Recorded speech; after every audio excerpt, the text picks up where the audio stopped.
How to Own Your Own Mind by Napoleon Hill. Imagine possessing the power to direct your thoughts in such a way that they consistently lead to success and fulfillment. Intriguing, right? That's exactly what Napoleon Hill promises to teach us. This book goes beyond mere thinking. It's about strategically organizing and controlling your thoughts to achieve your dreams. Stay with me until the end of this audio, as you're not only going to uncover the philosophical underpinnings, but also actionable strategies that Hill provides for personal and professional excellence. Whether you're new to Hill's teachings or a seasoned follower, the insights from this summary can profoundly shift how you approach your goals. Do phrases like, "your mind can control any situation," and "think positive" irritate you? While they carry logic, how positive do you really think you are? How can you use your mind to overcome difficulties? If you're honest with yourself, you'll recognize that sometimes your mind can be your biggest adversary. You try to achieve your desires, but often you fail. Many aspire to live with a better mindset, yet it remains elusive, leading to a cycle of fear and failure. But don't worry. This summary will guide you through a mind transformation. You'll learn the critical importance of thoughtful action, how to train your mind to seize opportunities, and most importantly, discover your true purpose and the path to achieve it. So, are you ready to take control of your mind? Creative vision. Creative vision is not something people often talk about in their daily conversations. Some might think that this term fits more into the fields of art and literature, but for the philanthropist and industrialist Andrew Carnegie, creative vision is something everyone should master. According to Andy, creative vision means the ability to recognize opportunities and take action on them. An important element of creative vision is imagination. Andrew further explains that imagination comes in two forms: synthetic and creative. Synthetic imagination involves combining ideas and principles to form an original idea. However, in today's time, nothing is completely authentic. Almost everyone has some idea, so synthetic imagination means rearranging old ideas to create something new. A prime example of someone who used synthetic imagination is Thomas Edison. He used two existing principles to invent the incandescent electric lamp, commonly known as the bulb. These were the principles of energy and the electric lamp, which were already in use during Edison's time. However, electric lamps did not last long. The light came on because it had pieces of wire connected to electric energy producing a white glow. Electricity would burn out the lamp's metal quickly, so Edison thought of using charcoal, which could burn for hours with electric energy. This original idea, from two old ideas, was used by Edison for many years. Another type of imagination is creative imagination. This happens when a person creates a new idea. The artists and writers you admire use their creative imagination. They don't know where these ideas and visions come from, but they just happen. Take Edison again. Where did the brilliant idea of using charcoal in lamps come from? In many interviews, Edison said that he just had an idea and took action on it. The same applies to the artists you like so much. Often, they don't know where their lyrics, tunes, or plots come from. That's the specialty of creative imagination. Creative vision requires your imagination.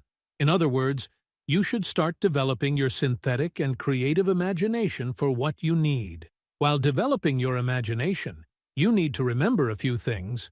The first is the definite of purpose principle, which means being clear about your purpose. The thought of financial benefit can stimulate imagination, as trivial as it may sound, because money makes life somewhat easier and brings its own popularity. The second principle is the mastermind principle. This occurs when a group sits at a table to find ways to improve a product or come up with a good business idea. It's a good way to use imagination because everyone has the same purpose in mind.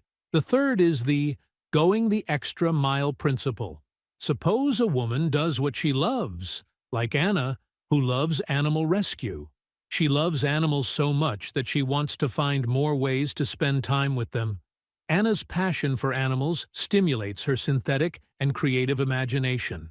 The fourth principle is the applied faith principle. Whatever you believe in, your faith can be a great source of imagination. History is full of famous people who achieved what they wanted because of their faith. The fifth is the organized individual endeavor principle. This is a direct approach to stimulate imagination for creating something. An example of this is Thomas Edison's invention of the incandescent electric lamp. Organized thought. Have you ever thought about your thoughts? Have you noticed how you think? Like most people, you probably haven't. If you want to achieve what you desire, it is essential to know how you think. So, you need to organize your thoughts. This can be done in two ways: through inductive or deductive reasoning. Inductive reasoning is when your thoughts are based on accepting unknown facts. For example, when the sky is overcast and it looks dark, you take an umbrella when you go out.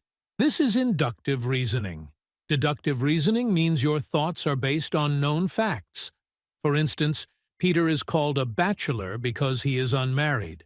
This reasoning does not tolerate opinions. Opinions cannot be trusted and can be dangerous. Why? Because opinions are biased and often lack knowledge or information. Therefore, to organize your thoughts accurately, you should not listen to others' opinions. It is often difficult to differentiate between fact and opinion. Here are some things the author of this book, Napoleon, wants people to know about opinions. Opinions can only be trusted when they are based on facts. Renee is among those who always have an opinion on everything. In every conversation, she makes sure to voice her thoughts, always ensuring they are based on facts. Opinions are considered free advice. Sometimes, in certain situations or problems, we should listen to our friends and family. When Diana has to make a big life decision, she always listens to her partner, her best friend, and her parents. However, she makes sure to scrutinize their advice rather than blindly trusting it. We should periodically double-check our sources of information. This keeps your mind alert and sharp. Brandon likes to keep up with world news. He always makes sure to read the daily news. Various media outlets provide him with the information he needs. However, Brandon does not blindly believe everything he reads. Instead, he does his research and ensures that the media outlet or report he is reading is authentic and well-known. Moreover, Brandon is aware that different news reports might have different opinions on the same issue. Therefore, he ensures he reads only unbiased reporters and journalists. Being selective about the information he takes helps Brandon think correctly. Question everything. Keep gathering more and more information until you are convinced that something is based on fact. Organized thinking takes time and, most importantly, controlled habits. Until you make it a controlled habit, you cannot think in an organized way. Think of your mind as a camera that has lots of information stored. If you do not know what to focus on, your mind will keep capturing everything. In other words, your brain will keep adding useless information from around the world, including useless propaganda, gossip, and trivial matters. A controlled habit will help your camera stay focused. It will be able to zoom in on a rare bird among thousands of trees. That is, you can focus and store only the important and useful information in your brain. When it comes to controlled habits, where will you start? You do this through definiteness of purpose. For example, suppose you want to be healthy and fit. You complain about how much weight you have gained, then you decide to become more aware of your health. However, your desire to be fit and healthy is just a desire. You are still eating unhealthy foods. You are not following a healthy lifestyle. You haven't made any changes to your environment. Controlled habits require willpower. You need to be aware and make an effort to reach your goals. Suppose you want to improve your organized thinking, but this can only happen through repetition. You no longer easily believe everything you research. The things you want to know more about, the example above is more of physical repetition. Although it is effective, you should also do mental repetition. A good example would be Affirmation. Emile Coué, a psychologist and pharmacist, strongly believed in the power of thought habits or affirmations. His followers call his mantra the health and success formula. The mantra was, "Day by day, in every way, I am getting better and better." This sentence may sound foolish to repeat daily, but anyone who understands how powerful human thoughts can be will never underestimate this mantra. Penelope finally had the courage to open her bakery. Baking had always been her passion. Penelope knew that starting a business was a long and difficult journey. She needed to gather money and other resources. So, Penelope made a list of tasks she needed to complete. She also made sure to work on only one task per day. Penelope showed definiteness of purpose here. She dedicated her time and effort to achieving her dream because she would always be working on her list. She also showed physical repetition here. In addition, Penelope kept practicing her daily affirmations. She kept telling herself that she was capable and would soon open her bakery. She also reminded herself that good things take time, so she should be patient. Penelope's affirmations kept her motivated throughout the journey. Whenever she felt discouraged or frustrated, her habit of affirmations gave her energy. Also, do not underestimate the law of attraction. Whatever energy you give to the world will return to you. If you habitually look on the bright side, positive things will start happening to you. The same can be said for the negative. Controlled attention. Negative controlled attention. Controlled attention. Attention is as crucial as controlled habits. Napoleon emphasizes that controlled attention is one of the principles needed to become successful. Controlled attention is very powerful, often referred to by Napoleon as mental dynamite. Through controlled attention, you can eliminate all your doubts about yourself. But how can we achieve controlled attention?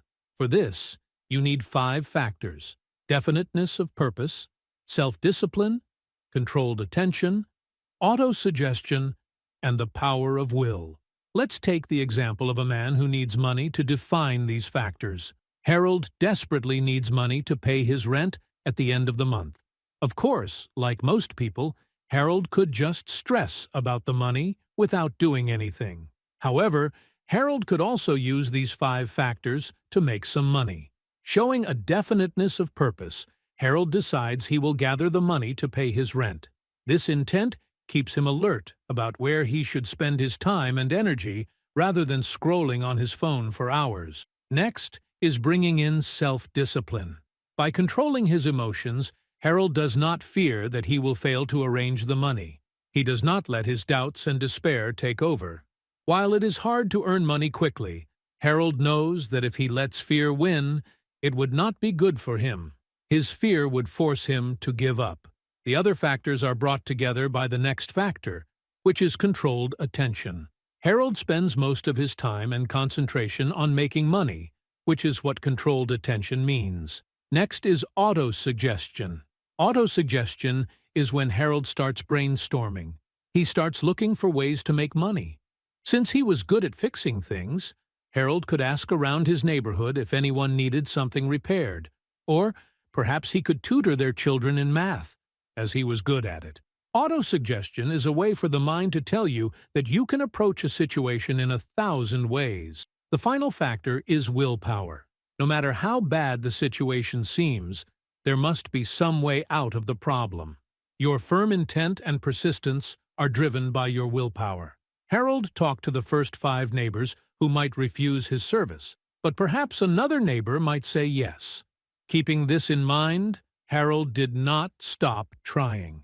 These 5 principles will help Harold make money, and are the same principles that successful people in history have followed. Take the example of Thomas Edison. Edison credits his achievements to the principles he diligently followed. When asked to name the most essential thing in the field of invention, Edison made a list. He emphasized defining what a person wants to achieve, meaning one should be sure about their purpose. Then Edison well explained what controlled attention and auto-suggestion mean. Edison said that a person should fixate on the purpose they want to achieve.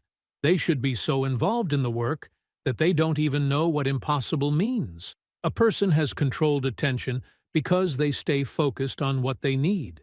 They spend time and effort mastering their craft and seek help from like-minded people.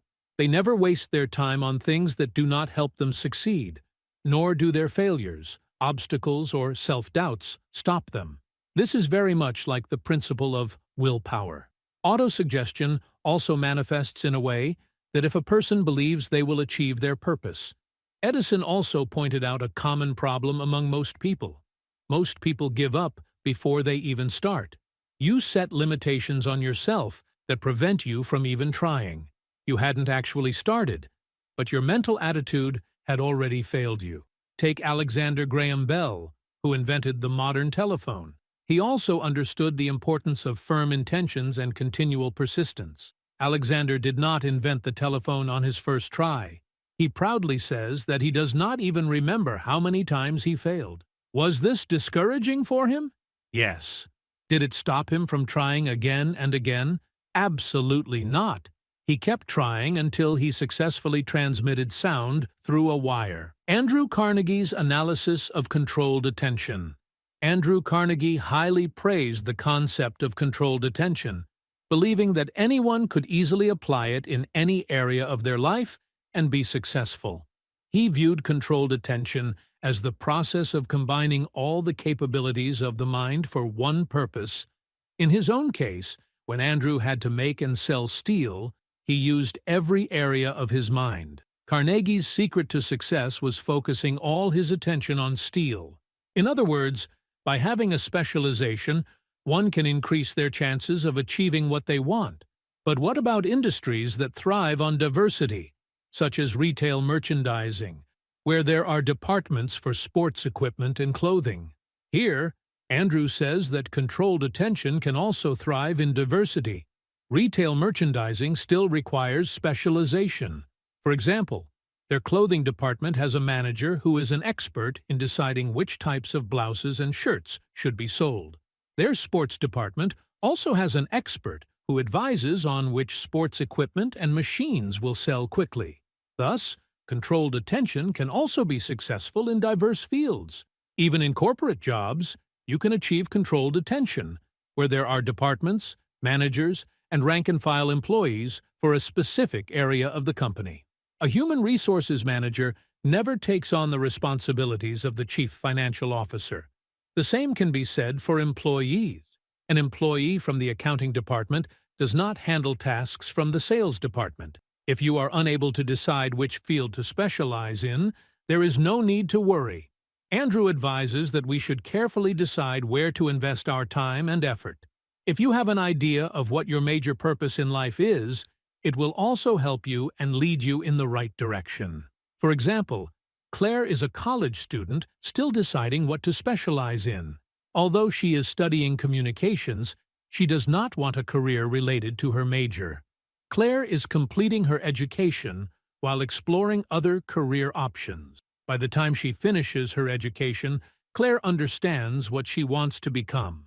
Ultimately, she decided it would not be related to her major. Then, she chose medicine because she realized she wanted to help people in need, and becoming a doctor was the best way to do so. Her college degree was not wasted. It helped her become a more effective physician, especially because she could communicate better with her patients. Andrew does not think that not having a specialization is a waste of time. This time can be used to improve soft skills, such as effective communication, teamwork, and self-discipline. Changing your specialization is also not wrong if you need to do so.